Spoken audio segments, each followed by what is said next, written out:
باندھا اور حضرت ابوبکر صدیق کو بتایا. حضرت ابوبکر صدیق اور وہ خود بھی ساتھ کہ مجھے کیا پتا، بلکہ یہ کہا کہ مجھے کیا پتا، چلو میں تمہارے بیٹے کے پاس، سنا اس کو بڑی مار پڑی ہے، میں کچھ ذرا حال احوال پوچھ لیتی. ابھی کچھ بتایا نہیں حضرت محمد صلی اللہ علیہ وسلم کے بارے میں. اور آئیں آ کر ابو بکر کے سامنے کھڑی ہوئی. ابو بکر نے حضرت محمد صلی اللہ علیہ وسلم کے بارے میں پوچھنا تھا تو اشارہ کیا، تمہاری والدہ یہ کافر ہے، کہیں رات فاش نہ کر، کہ اس سے نہ ڈرو، یہ میری ماں ہے، اس سے تمہیں کوئی تکلیف نہیں پہنچے گی. کہا حضور صلی اللہ علیہ وسلم خیریت سے اور بالکل اپنی جگہ پر ٹھیک ٹھاک ہیں. ماں نے کہا اب تو کھا لو، اب تو پانی پی لو، اب تو کچھ سہارا کی چیز لے لو. کہا نہیں ماں، میں جب تک کچھ کھاؤں پیوں گا نہیں جب تک ان آنکھوں سے حضرت محمد صلی اللہ علیہ وسلم کا دیدار نہ کر لوں.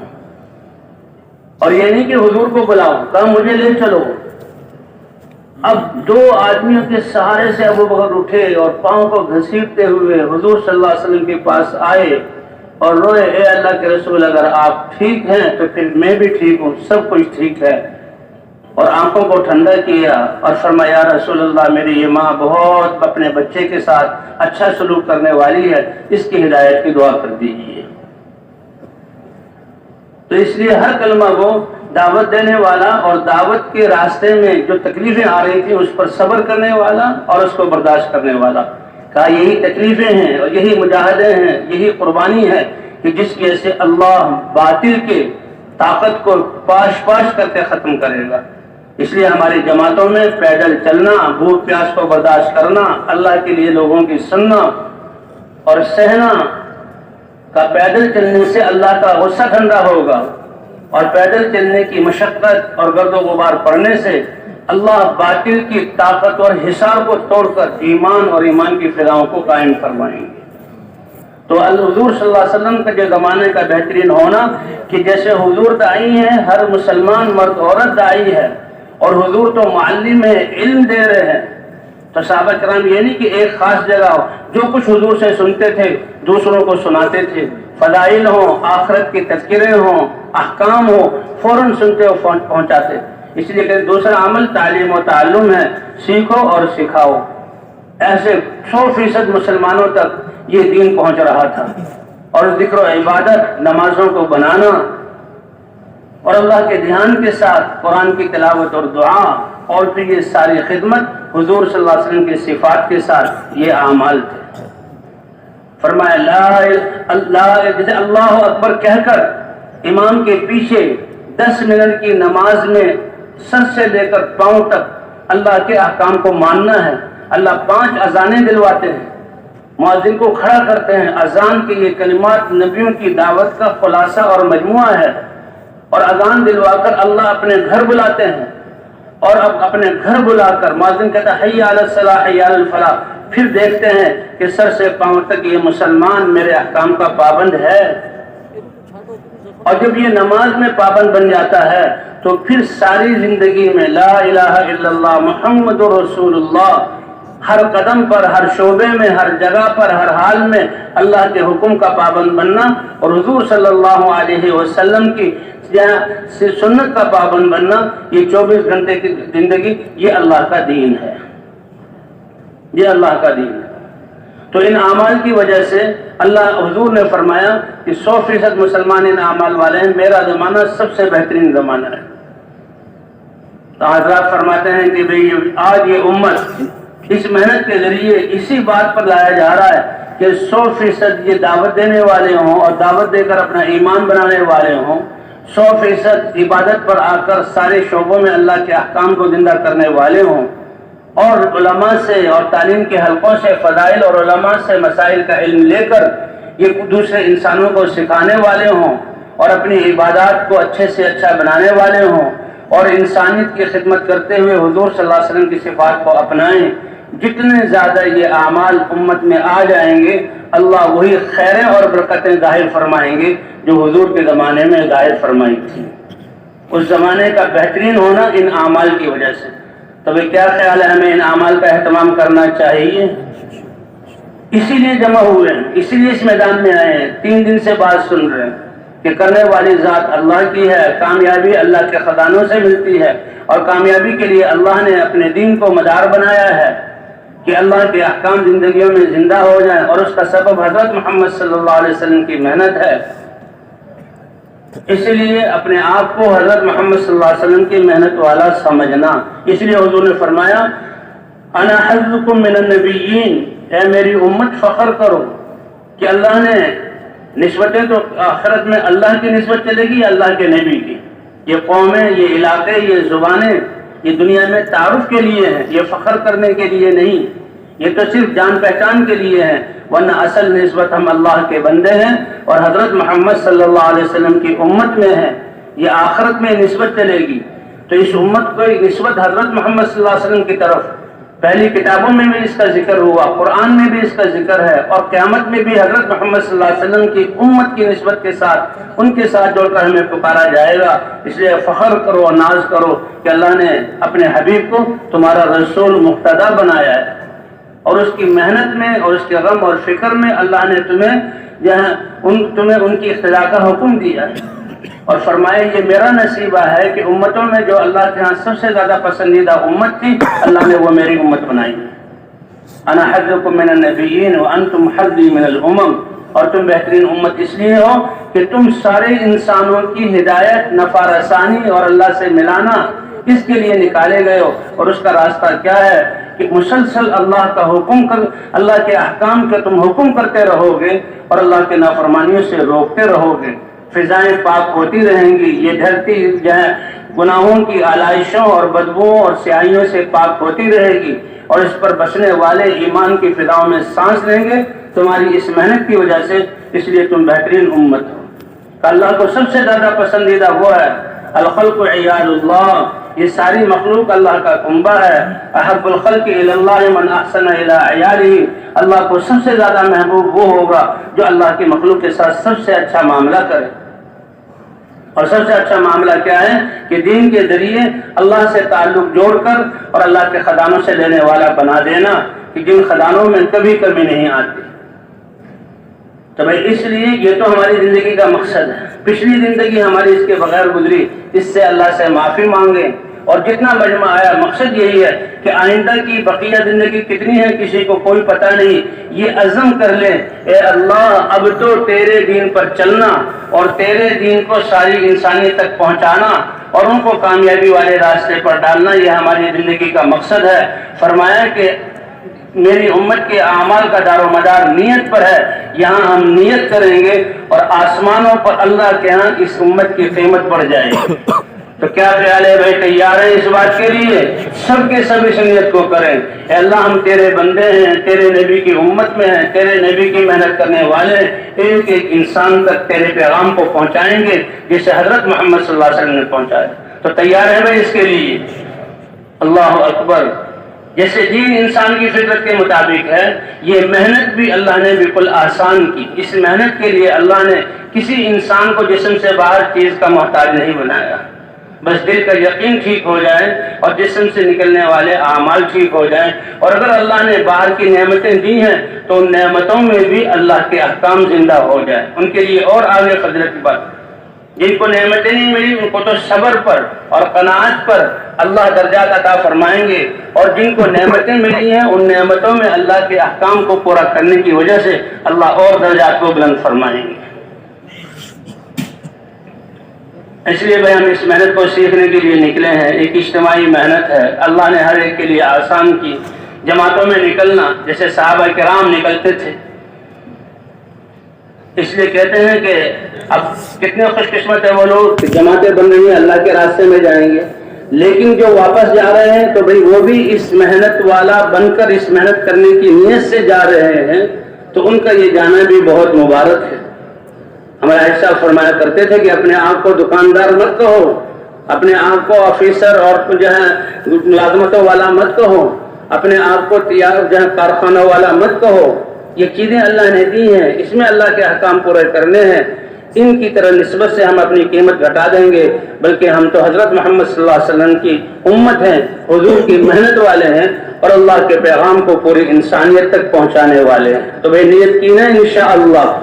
واپس جانے والی بھی اسی نیت سے جائیں، اپنی مسجدوں کو ان اعمال سے آباد کریں اور اپنے گھروں کو بھی ان محنت کے اعمال سے آباد کریں۔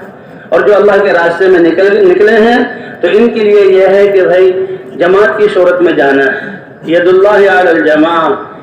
کہ 12 10 آدمی کی جماعت مل جائے, بن جائے, ایک ذمہ دار ہو اور وہ جماعت کی صورت میں نکلے. اللہ کی رحمت جماعت پر ہوتی ہے. اور جہاں تشکیلیں ہو رہی ہیں تو فوراً اللہ کے راستے میں نکلنا. اس میدان سے اللہ کے بہت بہتر تو یہ تھی کہ سارا مجمع اللہ کے راستے میں نکلنے والا ہوتا, لیکن کتنے خوش قسمت و مبارک لوگ ہیں جو اللہ کے راستے میں نکلے. صحابہ کرام نے مختلف جہت ادوار میں حضور سے پوچھا, مردوں نے عورتوں نے, یا رسول اللہ یہ جو اللہ کے راستے میں نکل رہے ہیں کیا ہم یہاں گھروں میں رہتے ہوئے, مقام پر رہتے ہوئے پورے دن پر چلیں اور ایسے اعمال کریں کہ ہم ان کے درجے کو پہنچ جائیں؟ حضور صلی اللہ علیہ وسلم نے پوچھا کیا خیال ہے, اگر یہ اللہ کے راستے میں نکلے تم نماز شروع کر دو اور ان کے واپس آنے تک نماز سے سلام نہ پھیرو, اور تم جو ہے روزہ شروع کر دو, ان کے واپس آنے تک افطار نہ کرو, یہ کر سکتے ہو؟ یا رسول اللہ یہ کون کر سکتا ہے؟ کیونکہ اس وقت سفر جہاں گھنٹوں کا, دنوں کا نہیں ہوتا تھا, ہفتوں اور مہینوں کا ہوتا تھا.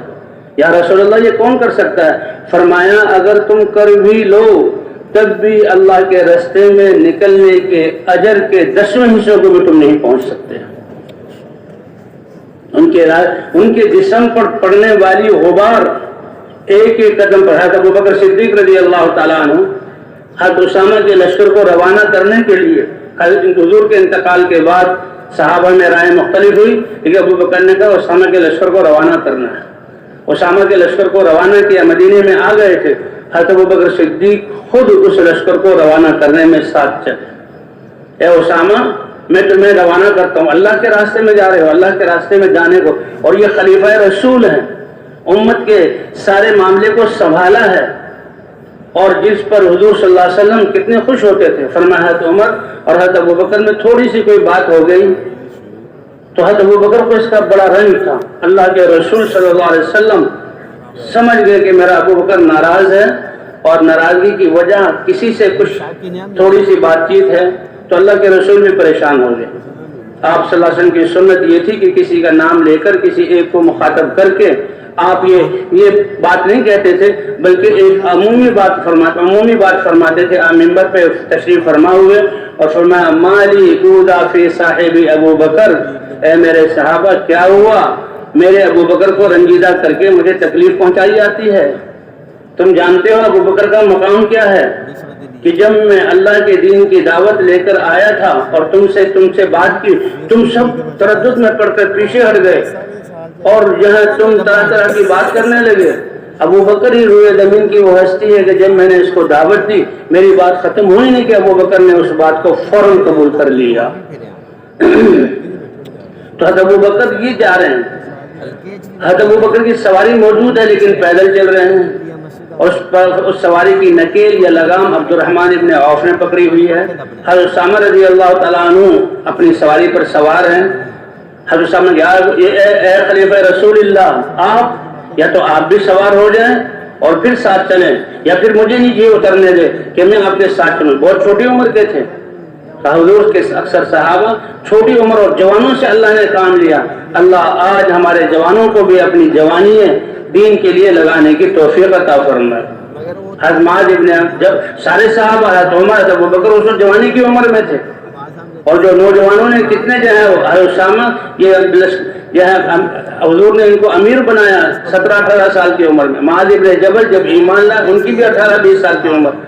ان کے تو انتقال کے وقت بھی شاید 28 یا اس سے کچھ زیادہ کی عمر تھی. تو حضرت اسامہ چھوٹے, اے ابوبکر یا آپ سوار ہو جائیں یا مجھے نیچے اترنے دے. کہا اے اسامہ نہ تمہیں نیچے اترنے دوں گا نہ میں خود سوار ہوں گا. چھوڑ ابو بکر کو, اللہ کے راستے میں روانہ کرنے کی وجہ سے جو غبار پڑے تو ابو بکر کو اپنے قدم اس اللہ کے راستے کے غبار سے غبار آلودہ کرنے دے, کیونکہ ہر قدم پر اللہ 700 نیکیاں دیں گے, 700 گناہ معاف فرمائیں گے اور 700 درجات بلند فرمائیں گے. تو اس لیے بھی اللہ کے راستے میں فوراً نکلنا. جمع ہو گئی جماعت, اور جمع ہو کر پھر نکلنے کے 2 کی جوڑی بنا دی جائے. ایک دفعہ حضور صلی اللہ علیہ وسلم نے صحابہ کی تشکیل کی, رات کا وقت تھا. صحابہ نے عرض کیا یا رسول اللہ یہ رات گھروں میں گزار لیں اور صبح کو ہم اللہ کے راستے میں جائیں. تو حضور نے حکم نہیں فرمایا اے میرے صحابہ کیا تم نہیں چاہتے کہ یہ رات بھی جنت کے باغوں میں سے کسی باغ میں گزرے؟ حضور کی منشا سمجھ گئے اور رات بھی کو اللہ کے راستے میں نکلے۔ اس لیے کہ جماعتیں بن کر جماعت مکھٹی ہو جائے، جہاں جس علاقے میں تشکیل ہے وہاں کے حالات معلوم کر لی ہے اور اس کے اعتبار سے ساتھیوں کو فکر مند کیا جائے اور اپنی ترتیب سفر کی ترتیب دو دو کی جوڑی بن جائے۔ حضور صلی اللہ علیہ وسلم بھی جب ساتھ لشکروں کو روانہ فرماتے تھے تو لشکروں کو بھی اکٹھا رہنے کا حکم فرماتے اور پھر دو دو اور تین کی جوڑیاں بنا دیتے تھے، ایک پرانا ایک نیا، کیونکہ ہمارا تو ہر عام تین کی ہے، سیکھنے سکھانے کا نظام چلتا رہے۔ جی ہاں، دو دو کی جوڑی بنا دی جائے اور دو ساتھیوں کو خدمت میں مقرر کر دیا جائے۔ یہ خدمت کا نظام ہی بھی صحابہ کی سیرت سے ملتا ہے۔ حضرت عقبہ بن عامر رضی اللہ عنہ فرماتے ہیں کہ میں اپنے قبیلے اور علاقے سے ہم 12 آدمیوں کی جماعت حضور صلی اللہ علیہ وسلم کی خدمت میں آئی کہ مسجد نبوی میں آ کر آپ سے علم سیکھیں،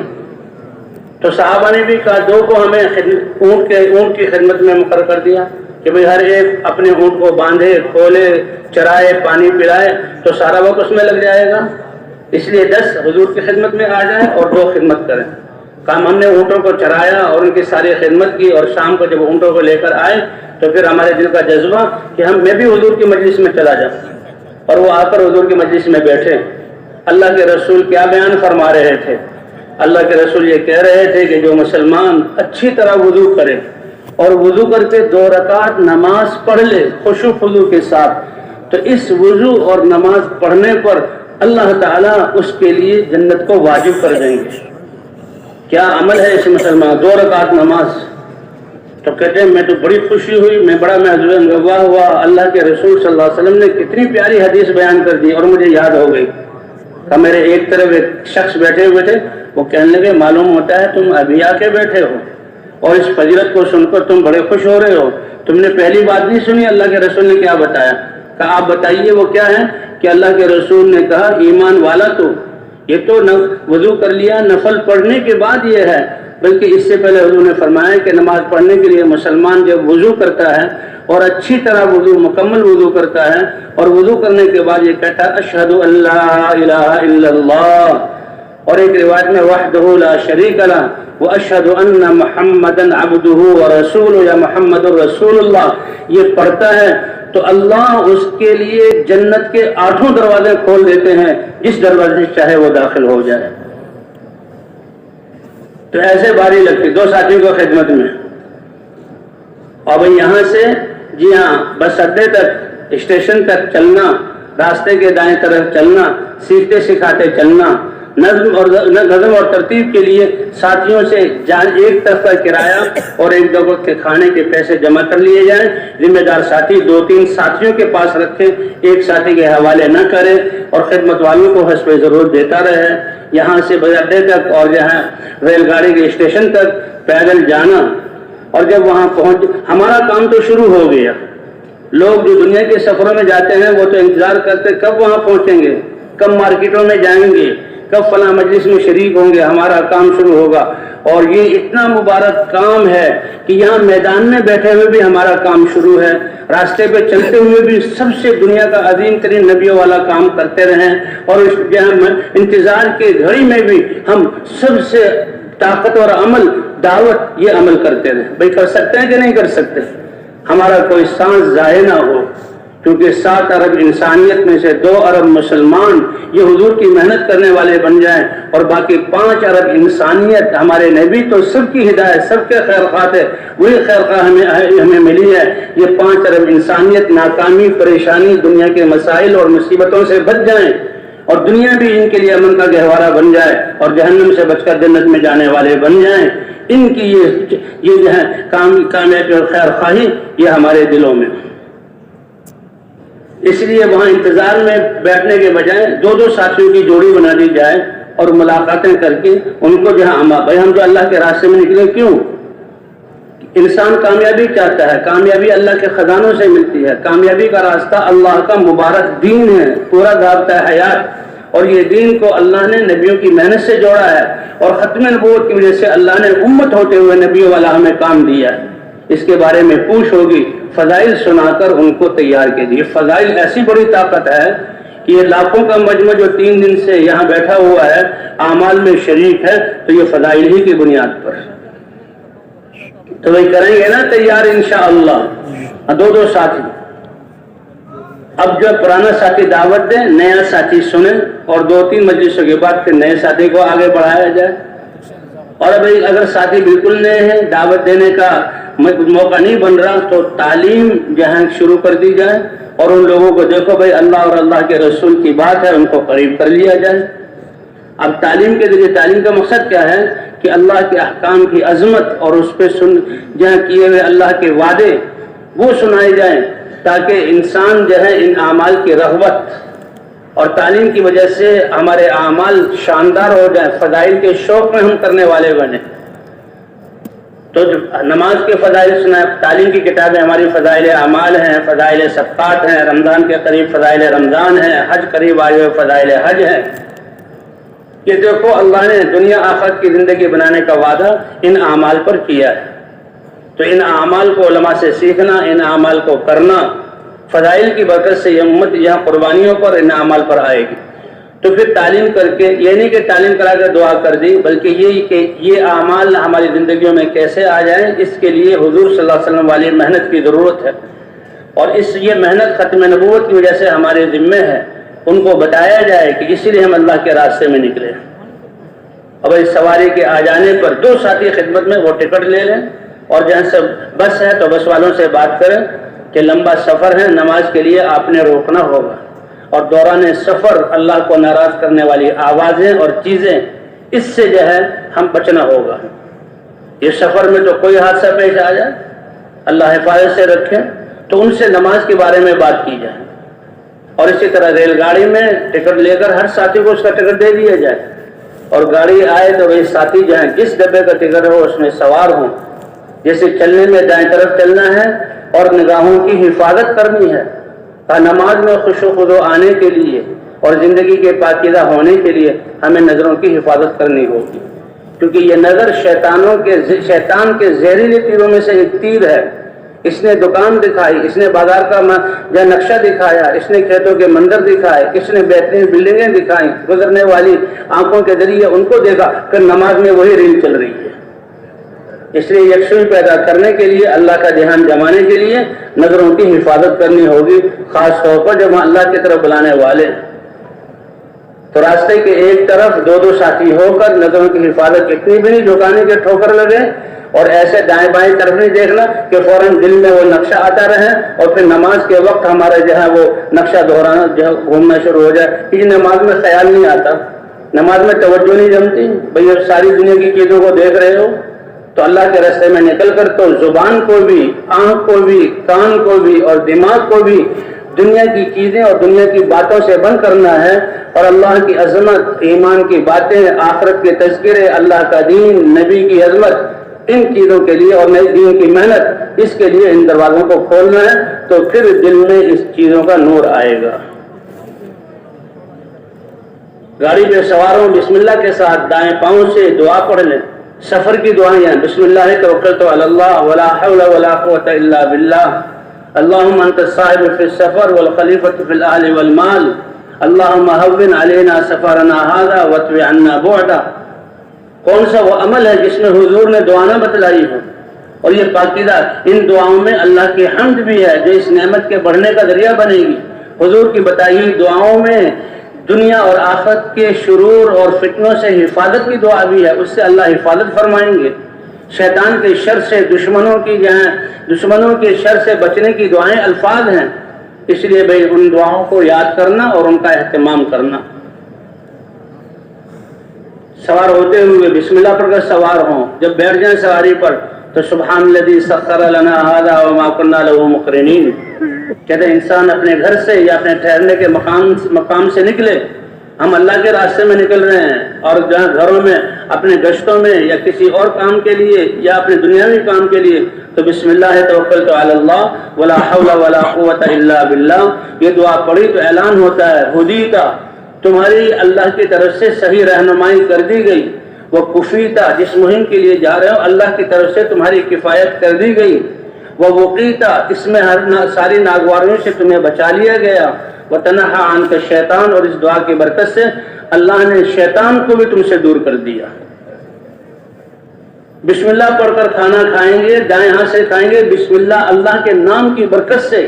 ان کھانوں کی مضرتوں سے اور بیماریوں سے اللہ حفاظت فرمائیں گے۔ اور کھانا کھا کر الحمدللہ الذی اطعمنی ھذا ورزقنی من غیر حول منی ولا قوہ، اور کپڑا پہننے کے بعد الحمدللہ الذی کسانی ھذا ورزقنی من غیر حول منی ولا قوہ، اللہ کی حمد بھی بیان ہوگی، ایمانی کلمہ بھی کہہ دیا جس سے ایمان زیادہ ہوگا۔ اور اللہ فرماتے اے میرے بندے بندی، تم نے یہ میرا شکر ادا کیا کھانا کھانے پر اور کپڑے کی نعمت پر میری طرف نسبت کی، میں نے بھی تمہارے گناہوں کو بخش دیا۔ تو یہ تو پوری زندگی عبادت والی بنی، کون سا وقت ہمارا ضائع ہوگا؟ اب بھائی بس میں بیٹھ جائیں، گاڑی میں بیٹھ جائیں، تو اب سارے ان ساتھ جو ہیں ان ساتھ دو دو کر کے ساتھیوں کو پھیلا دیا جائے، اور انفرادی دعوت۔ اللہ کے راستے میں نکلنے والے اعمال کیا ہیں؟ سب سے پہلے تو بھائی دعوت دینا ہے، مخلوق سے خالق کی طرف اللہ کی عظمت بتلانی ہے، اور اسباب سے اللہ کے احکام کی طرف، کہ کامیابی اللہ کی طرف سے ملتی ہے احکام کے ذریعے، اور دنیا سے آخرت کی طرف، یہ ہماری دعوت کے عنوان ہیں۔ اور اس کے لیے اللہ کے راستے میں نکلنا، گاڑی میں جہاں دور کا سفر ہے تو بھائی بالٹی میں یا پانی وغیرہ کینوں میں رکھنا، تاکہ بعض وقت پانی ختم ہو جاتا ہے، باوضو رہنا۔ اور اگر گاڑی کسی اسٹیشن پر بڑی زیادہ نہیں رکتی، تھوڑی رکتی ہے، تو پھر اترنا نہیں، گاڑی ہی میں دروازوں کے پاس جگہ ہوتی ہے، اذان دے کر جماعت کے ساتھ، چاہے تین تین ساتھی جماعت کریں، نماز پڑھنا۔ اور بھائی انفرادی دعوت دینا۔ اس کے بعد جہاں ہم گئے ہیں، وہاں مقام پہ پہنچے ہیں، اتریں تو سواریوں کو جیسے یہاں سے پیدل چلیں، اسی طرح اڈوں پر اسٹیشن ہوتے وہاں سے بھی پیدل جائیں، اور مسجدوں تک ہم جائیں۔ اگر بس سے اترے ہیں اور روڈ سے گاؤں ذرا ایک طرف ہے، تو ساتھیوں کو تھوڑا سا بھائی کسی نے کوئی پیشاب وغیرہ کرنا ہو، اپنے تقاضوں سے فارغ ہو جائے، اور پھر ساتھیوں کو جمع کر لیا جائے۔ سب سے بنیادی چیز تو یہ نیت ہے، اے اللہ تیرا کلمہ بلند ہو جائے، چاہے ہمارا سب کچھ لگ جائے، اور اے اللہ آپ ہم سے راضی ہو جائیں۔ اللہ کا راضی کرنا اور اللہ کے کلمے کا بلند ہونا، تو یہ نیت کریں گے نا انشاءاللہ۔ اب جمع ہو گئے ساتھی، اب نئے نئے ساتھی نکلے ہیں، سفر کی تھکاوٹ، سردی گرمی، کھانے پینے کا آگے پیچھے ہونا، یہ اس راستے کے تحفے ہیں کہ جن کی برکت سے اللہ کی رحمتیں اتریں گی۔ یہ کوئی پریشانی کی بات نہیں ہے۔ آخر دوسرے لوگ بھی تو سفر کر رہے تھے، دنیا والے آج ہمارے قربانیوں سے زیادہ قربانی کر رہے ہیں، لیکن ان کی قربانی کی کوئی قیمت نہیں، ان کے تو پاؤں پہ غبار پڑے اس کی بھی قیمت ہے۔ کہ قیامت کے دن جب عرش کے نیچے بیٹھے ہوں گے لوگ اور اپنے ممبروں پر، تو بعض لوگ ہوں گے وہ دیکھیں گے کہ ان کے اور عرش کے درمیان مشک کے ٹیلے ہیں، اور ایک ہوا چلے گی جو اس مشک کو ان کے جسم پر گرا کر ساری فضاؤں کو مشک جیسی خوشبو والا کر دے گی۔ وہ حیرانگی سے پوچھیں گے کہ یہ کیا ماجرا ہے، یہ اکرام کیوں ہے؟ فرشتے کہیں گے یہ اللہ کے راستے کی وہ غبار ہے جو تم اللہ کے راستے میں چلتے ہوئے اس کو برداشت کیا کرتے تھے، آج اللہ نے مشک بنا کر تمہارے جسموں پر ڈالا ہے۔ بھائی ساتھیوں کو جمع کر کے بستی والے جو گزر رہے ہیں ان کو بھی، اور نیتوں کی تجدید ہو جائے کہ ہم اللہ کے راستے میں نکلے ہیں، تاکہ ہم میں بھی اللہ کا کلمہ دین زندہ ہو جائے، اور بستی والوں میں بھی اللہ کا کلمہ، اللہ ہم سے راضی ہو جائے، اور ایک ایک مسلمان حضور کی محنت کو حضور کے طریقے پر کرنے والا بن جائے۔ اس مذاکرے وقت بستی والوں کو بھی بلا لیں، اور بھائی پھر دعا مانگے۔ جب وہ یہ بات سنیں گے کہ اتنے مخلص لوگ اور اتنے بڑے عظیم مقصد کے لیے آئے، اور دعا میں آنکھوں میں آنسو، اور ساری انسانیت کے لیے اور ان بستی والوں کے لیے اللہ راضی ہو جائے، اللہ کا دین زندہ ہو جائے، اللہ کی محنت کرنے والے دین کی محنت کرنے والے بن جائیں، اور اللہ ان کو دنیا آخرت کی کامیابی دے، تو ان کے دل ہمارے ساتھ جو ہیں وہ جڑ جائیں گے، ہم سے پہلے وہ لوگوں کو بتائیں گے۔ ہمارا تو ہر عمل کا آداب ہے۔ اللہ کے رسول صلی اللہ علیہ وسلم نے تو بیت الخلاء میں داخل ہونے کا، بائیں پاؤں سے داخل ہو، اور بیت الخلاء میں داخل ہونے سے پہلے فلاں دعا پڑھ لو، اور قبلے کی طرف پیٹھ اور منہ کر کے نہ بیٹھو، تو کفار مذاق اڑانے لگے کہ تمہارا نبی تو اتنی باتیں، کہاں ہمارا دین ایسا پاکیزہ ہے کہ اللہ کی طرف سے نبی کو، اور نبی ہمیں یہ باریک باریک چیزیں بھی بتاتا ہے۔ ہمارا تو ہر امر اللہ کے حکم اور حضرت محمد صلی اللہ علیہ وسلم کی سنت کے مطابق، پھر دو دو کر کے نظروں کی حفاظت کرتے ہوئے ہم بستی میں داخل ہوں۔ مسجد میں جب چلے گئے، مسجد سے پہلے یہ اللہ کا گھر ہے، اللہ کے گھر کی عظمت اور مسجد میں بیٹھنا یہ اللہ کے ہم نشینے میں بیٹھنا ہے۔ انبیاء کی مجالس مسجدیں ہوتی تھی، ہر متقی کا گھر مسجد ہے۔ مسلمان جب تک مسجد سے جڑا ہوا تھا اور یہ مسجد کی جو عبادت اور اعمال اس کا اہتمام کرنے والا تھا تو اللہ کے دین سے جڑا ہوا تھا، اللہ سے جڑا ہوا تھا، اور جب اللہ سے جڑا ہوا تھا تو یہ پوری دنیا پر یہ غالب تھا۔ اس لیے مسجد کی عظمت، اور بھائی ساتھ میں پرانے ساتھیوں کو بھی اطلاع ہو جائیں، وہ آ جائیں، یا ایک مسجد سے دوسری مسجد کی طرف جا رہے ہیں تو پہلے سے 2 ساتھیوں کو بتانا کہ جماعت آئے گی، پرانے ساتھیوں کو بلا لینا۔ اب مسجد میں داخل ہوتے ہی سب سے پہلے تو اپنے بستروں کو، اگر کوئی حجرہ ہے جماعتوں کے لیے یا کوئی جگہ ہے تو مسجد سے باہر ہی سامان کو مرتب کر کے رکھیں، اگر نہیں ہے تو پھر مسجد کے اندر ہی اپنے سامان کو بالکل مرتب کر کے چادر سے ڈھانپ دیں۔ اور مسجد میں یہ جو ہے گیس، بدبودار چیز، لہسن اور جو ہے یہ پیاز، ان چیزوں کو لے کر داخل نہیں ہونا، یہ باہر خدمت کا سامان باہر ہی رکھنا ہے۔ اور سب سے پہلے بھائی اگر خدمت میں مسجد کی صفائی اور وضو کی جگہ کی صفائی اور پانی بھرنے کی خدمت وہ کر لیں، اور پھر استنجا وضو کر کے سب سے پہلے وضو کر کے سب سے پہلے 2 رکعت، ہر ایک ساتھی 2 رکعت نماز پڑھے اور اللہ سے مانگے، اے اللہ تیرے راستے میں نکلے ہیں تیرے دین کی محنت کو سیکھنے کے لیے، اور بستی والے تیرے دین پر کھڑے ہو جائیں ان کی ملاقاتوں کے لیے، اے اللہ اپنی منشا ہمیں ہم پر کھول دے اور اپنی چاہت کے مطابق، رضا کے مطابق ہمیں کام کرنے کی توفیق عطا فرما۔ کیونکہ دعوت بھی ہے اور دعا بھی ہے، اور سب سے پہلے مشورہ ہے۔ بھائی پرانے ساتھی بھی اگر آ گئے ہیں تو بیٹھ جائیں تو بڑی تواضع اور نرمی والے انداز کے ساتھ اپنے حالات ان کو بتا دیں اور ان سے وہاں کے حالات پوچھ لیں، بلکہ جب پرچہ ہمیں ملے کہ فلاں علاقے میں تشکیل ہے، یہیں سے پوچھ لیا جائے کہ ان لوگوں کا دین اور دین کی محنت کے اعتبار سے کیا سطح اور کیا حالات ہیں، اور ہم نے ان کو آگے کیسے بڑھانا ہے، خود بھی ترقی کریں اور ان کو بھی آگے لے کر چلیں۔ یہ فکر، یہ انسان کی اتنی بڑی دولت ہے کہ جب فکر کو اللہ کے دین کے لیے لگائے گا اللہ راہیں کھولیں گے۔ اس لیے مشورہ ہے کہ ہماری عقل اور فکر، یہ صلاحیت اللہ کے دین کو زندہ کرنے کے لیے لگے تو مشورے کی برکت سے اللہ دلوں کو بھی جوڑیں گے اور ساتھ ہی آپس میں ایک دوسرے کے موافق بھی ہوں گے، اور اللہ اس مشورے کی برکت سے ہماری سمجھوں میں برکتیں عطا فرما کر دین کی محنت کی راہیں کھولیں گے۔ اللہ کا وعدہ ہے وہ لوگ جو اپنی صلاحیتوں کو، جان اور مال کو ہمارے کلمے کے بلند کرنے کے لیے لگائیں گے، ہم سارے اپنے تک پہنچنے والے سارے راہوں کو دکھلا بھی دیں گے اور سمجھا بھی دیں گے اور ان پر چلا کر مقصود تک پہنچا بھی دیں گے۔ والذین جاہدوا فینا لنہدینہم سبلنا وان اللہ لمع المحسنین۔ اور سب ساتھیوں سے رائے لی جائے، ان سے ان کے حالات بڑی نرمی سے پوچھے جائیں اور انہیں پر ڈالا جائے۔ دیکھو بھئی ہمارا یہاں آنا اس لیے ہے کہ بستی کے 100% مرد اور عورت اپنے اللہ کے دین کی محنت کو کرنے والے بن جائیں اور اللہ کے احکام پر چلنے والے بن جائیں۔ اس کے لیے آپ فرمائیے کیا کرنا چاہیے۔ ان پر یہ سوال ڈال کر ان کو بھی اس طرح متوجہ کر دیں، وہ بھی اپنی فکر کو لگائیں۔ ذمہ دار سارے ساتھیوں سے پوچھے، یہ مشورہ اللہ کا حکم ہے، حضرت محمد صلی اللہ علیہ وسلم کی یہ مبارک سنت ہے، اور یہ سارے ساتھیوں کی جوڑنے کے لیے، اور کوشش یہ ہو کہ ساتھی کسی عمل پر متفق ہو جائیں۔ اگر متفق نہ ہو تو بھائی جن کی رائےوں کے مطابق فیصلہ ہوا ان کو تو اکرام ہو گیا، ذمہ دار کی اور باقی ساتھیوں کی جن کی رائے کے مطابق عمل نہ ہوا ان کی دلداری کے لیے بھی دلداری والا معاملہ کریں تاکہ ساتھی جڑے رہیں، اور جن ساتھیوں کی رائے پر عمل ہوا وہ اللہ سے دعا کریں، اے اللہ اس رائے میں میری نفس کی شرارت جو ہے وہ شامل نہ ہو، اگر ہے تو اس کام کو ساتھیوں کو اور بستی والوں کو اس سے محفوظ فرما، وہ خوش نہ ہو، اور اگر ہماری رائے کے مطابق عمل نہ ہوا تو ہم پریشان نہ ہوں، اور رائے دینے میں بھی ساتھیوں کی رائےوں کا احترام کریں، اور کوشش یہ کہ جائے سب کے دل جڑ جائیں۔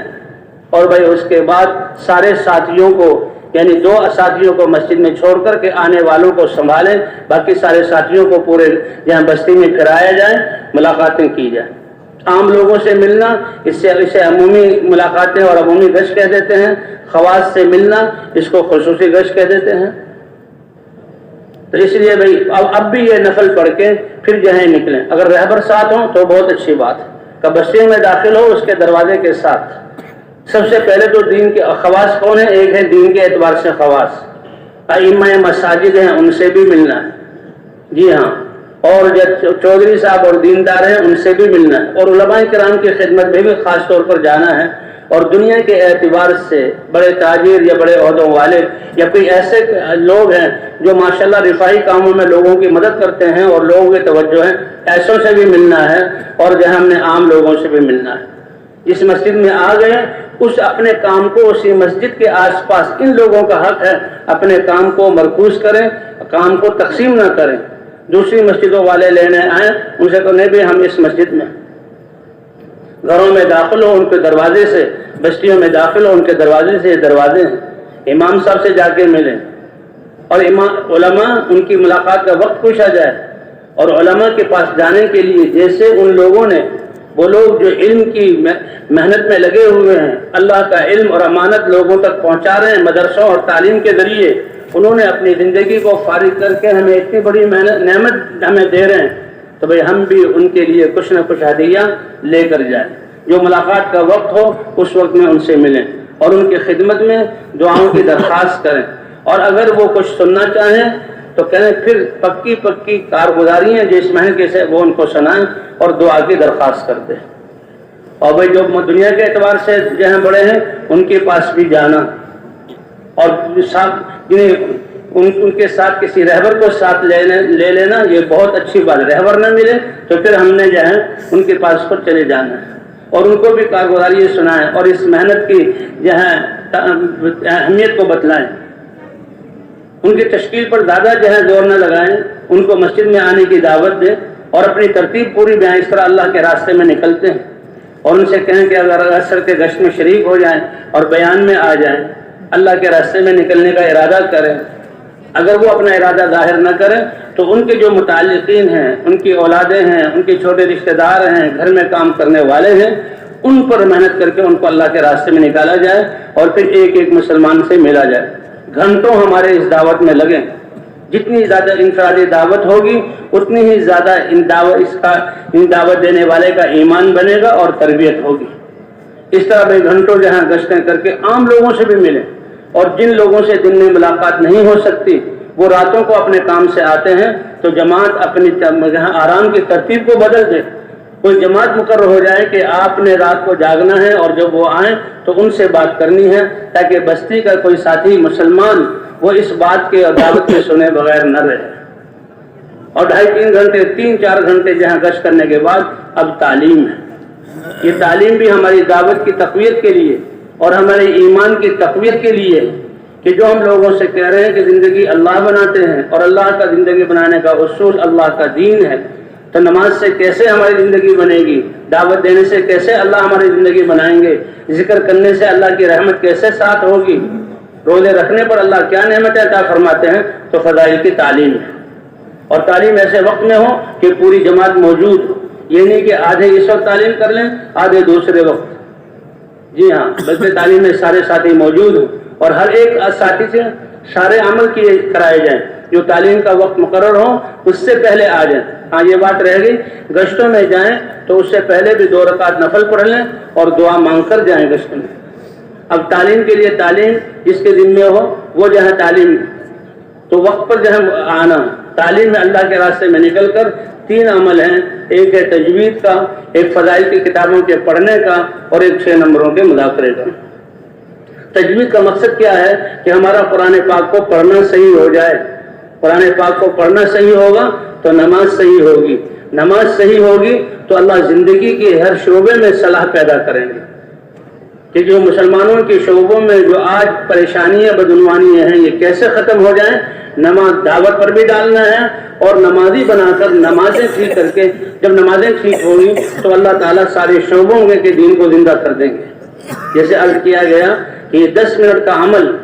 کہ انسان سر سے لے کر پاؤں تک اپنے اعضاء کو اللہ کے احکام کا پابند کرتا ہے، تو جس نے نماز میں پابند کرنا سیکھ لیا یہ تاجر ہے اپنی تجارت میں، ذمہ دار ہے اپنے ذمہ دارے میں، کارخانے والا ہے اپنی صنعت میں، اور حکومت والا ہے تو اپنی سیاست میں، اور عدالت والا ہے تو اپنے فیصلوں میں، پھر یہ اللہ کے حکم کو دیکھے گا اور نبی کے طریقے کو دیکھے گا۔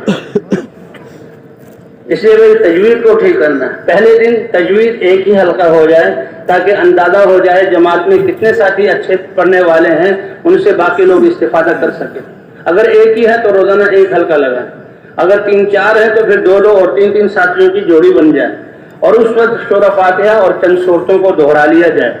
جس کو اللہ نے قرآن پاک صحیح پڑھنے کی نعمت سے بخشا ہے، نعمت کو عطا کیا ہے، تو وہ اپنے ساتھیوں پر رحم کھائے اور انفرادی اوقات میں لے کر ان کا کلمہ اور ان کے جو ہے یہ سورہ فاتحہ اور چند صورتیں انفرادی وقتوں میں ان کو یاد کرائے. اور بھائی جن کو اپنی کمی کا احساس ہو یہ بھی اب انفرادی وقت میں جو ہے ان کو غنیمت سمجھے کہ ہماری جماعت میں کوئی سکھانے والا ہے، اپنی جو ہے صورتوں کو قرات کو ٹھیک کرے تاکہ ہماری نماز اچھی ہو.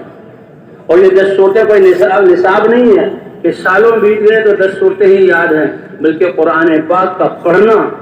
یہ مستقل ایک مقصود ہے. حافظ ہیں تو روزانہ 3 پارے پڑھیں، اب کم سے کم ناظرہ خواہ ہیں تو 1 پارے کی تجوید کے ساتھ تلاوت کریں، اور اگر پڑھنا نہیں آتا تو پڑھنا سیکھیں، بڑی بڑی صورتوں کو یاد کریں. تو بھائی تجوید ہے اور تجوید کے بعد احادیث کو پڑھنا ہے. یہ احادیث میں اللہ کے وعدے آیات ہیں حضرت شیخ نے جو لکھی ہے، اور جو ہے اسی طرح جو حضور صلی اللہ علیہ وسلم کی احادیث ہیں ان کو غور سے سننا.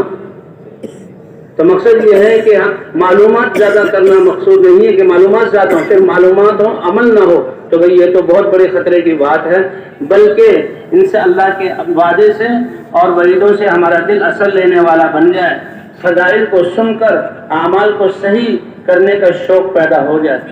جتنا شوق ہوگا خوشی سے جائیں گے. جیسے ایک آدمی کسی دفتر میں ڈیوٹی دیتا ہے، 29 دن وہ ہے کہ جس میں وہ ڈیوٹی کو پورا کرنے جاتا ہے، 30واں دن وہ ہے جس میں اس کو تنخواہ ملتی ہے. تو 29 دن کا جانا اور تنخواہ والے دن کا جانا اس میں بالکل بہت زمین آسمان کا فرق ہے. تو اس سے کہیں زیادہ ہم نمازوں کی طرف آنے میں اور جو ہے مسجدوں کی طرف آنے میں، اللہ کے راستے میں نکلنے میں اور اللہ کے لیے جان اور مال لگانے میں اس سے کہیں زیادہ خوشی محسوس کرے، تو وہ جہاں فضائل اب جہاں فضائل کی تعلیم میں بیٹھنے سے ہوگا.